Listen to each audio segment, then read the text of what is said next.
Ada dalam sebuah riwayat Al-Imam Sufyan Ats-Tsauri mengatakan, "Ma'alajtu syai'an 'ala nafsi ashadda min mu'alajati 'ala niyyati, li'annaha tataqallabu 'alai." Apa kata beliau menyebutkan, tidaklah saya pernah capek dalam mengkondisikan sesuatu melebihi capeknya saya mengkondisikan hati saya, atau melebihi capeknya saya mengkondisikan niat saya, li'annaha tataqallabu alayya, karena memang niat itu seringkali berubah. Ikhwan ya'azanallahu wa iyyakum jami'an. Memang pintu setan merusak niat kita itu banyak, sangat-sangat banyak. Seperti yang saya sampaikan pada antum semua, ketika kita bertahan untuk mempertahankan perasaan kita, niat kita, lisan kita, dalam hal ibadah, di tenda kita bertahan dan sebagainya, di Arafah kita bertahan. Ternyata saya sendiri mengaku, ketika saya dijebak oleh sopir dengan mengatakan, saya turunkan di bin Daud ya, di situ langsung saya meronta-ronta. Ya Allah, saya bilang.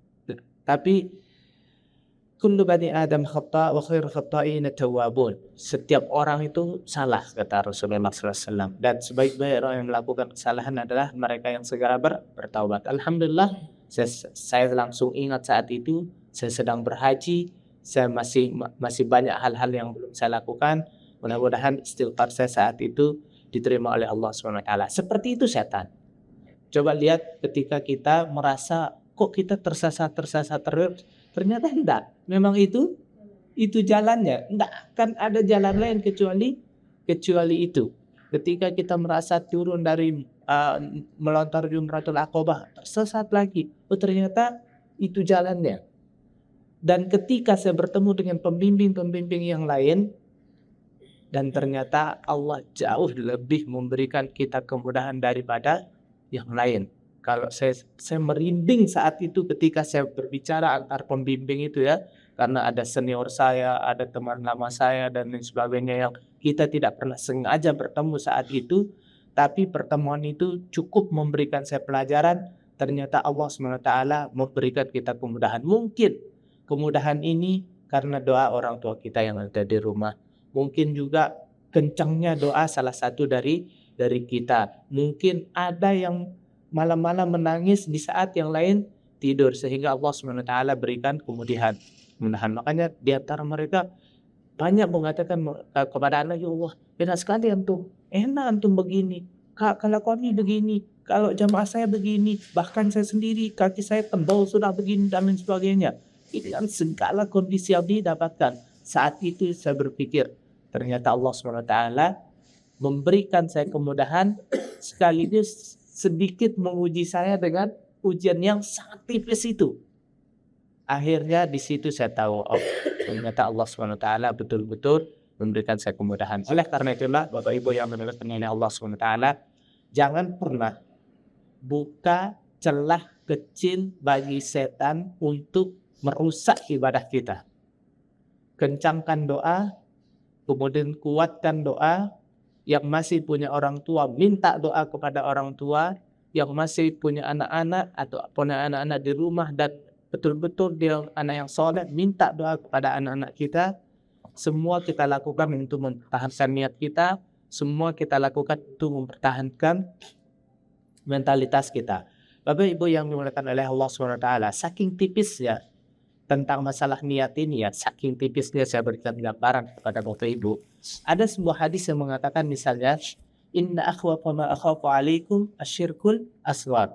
Satu di antara yang paling saya takutkan kepada kalian adalah ketika kalian ditimpa namanya syirik kecil. Bertanyalah para sahabat, wa masyirkul asghar ya Rasulullah?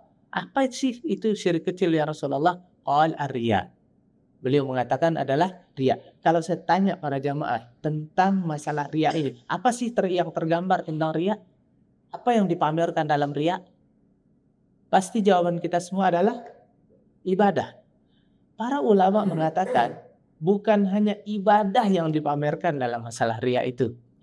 Ada yang mengatakan ar-riya'u bil lisan. Riyanya melalui media lisannya. Dia memamerkan skill hafalannya, dia memamerkan skill retorikanya, sehingga orang mengatakan, ya Allah, ini ini manusia atau mesin, hafalannya kuat sekali. Ini orang ini luar biasa. Tapi dia memang sengaja melakukan itu, sengaja mencari itu. Ada orang memamerkan sesuatu itu dalam bentuk badannya. Misalnya badannya tegap, badannya bugar, badannya sehat, tapi sengaja diloyo-loyokan dirinya. Untuk apa? Supaya orang mengatakan mungkin dia kecapean qiyamul lail sehingga siangnya dia loyo.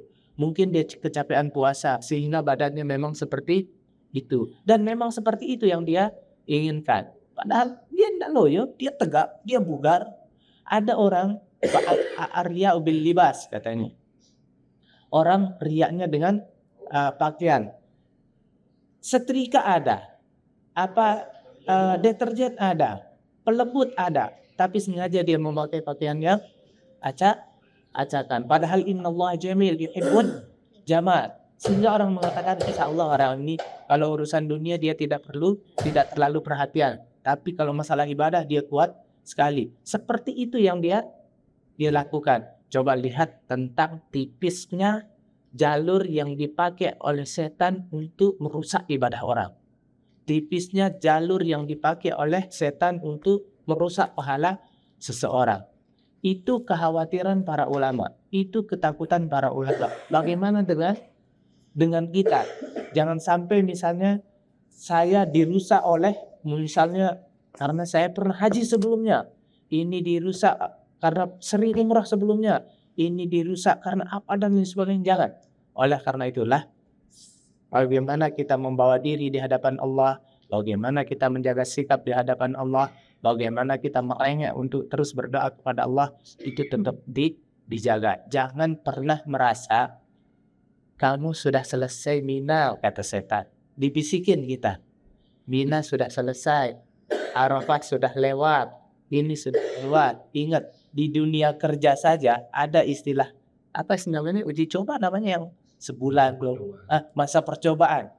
Di dunia kerja saja profesionalisme seseorang diuji sebulan, 2 bulan, 3 bulan setelah dia melalui beberapa ujian. Kalau dia lulus itu baru dia diterima. Bagaimana dengan kita? Yang Rasulullah mengatakan an-hajjul mabrur laisa lahu jaza illa jannah. Tidak ada ganjarannya pokoknya haji yang mabrur itu. Tidak ada ganjarannya kecuali surga. Oleh karena itulah masa percobaannya mungkin jauh lebih panjang dan lebih besar daripada urusan dunia. Oleh karena itulah tetap sadar diri, tetap pintar membawa diri, tetap hebat mengkondisikan hati supaya betul-betul Allah Subhanahu wa taala menerima haji kita. Sekali lagi sebagai penyemangat bagi antum semua, sebagai basis optimis bagi antum semua, saya pribadi ingin mengatakan kepada antum, di antara haji-haji yang pernah saya lakukan, kayaknya ini yang ternyaman, ini yang termudah, dan mudah-mudahan Allah SWT sempurnakan melalui haji yang ini. Memang niat saya, setiap haji yang saya lakukan, maka itu akan menjadi perbaikan bagi haji yang sebelumnya. Wallahu ta'ala a'lam bishawab. Tetap semangat para jemaah, tetap hebat membawa diri. Mudah-mudahan Allah SWT memberikan perbaikan di hati kita dan menjadikan baik hati kita, kemudian menerima amalan kita. Wassallallahu ala nabiyina Muhammad wa ala alihi wasallam. Jangan pernah remehkan briefing singkat seperti ini. Karena apa? Mungkin melalui waktu yang singkat ini Allah SWT turunkan hidayah, taufik dan kemudahan bagi kita semua. Wassallallahu ala nabiyina Muhammad wa ala alihi wasallam. Assalamualaikum warahmatullahi wabarakatuh.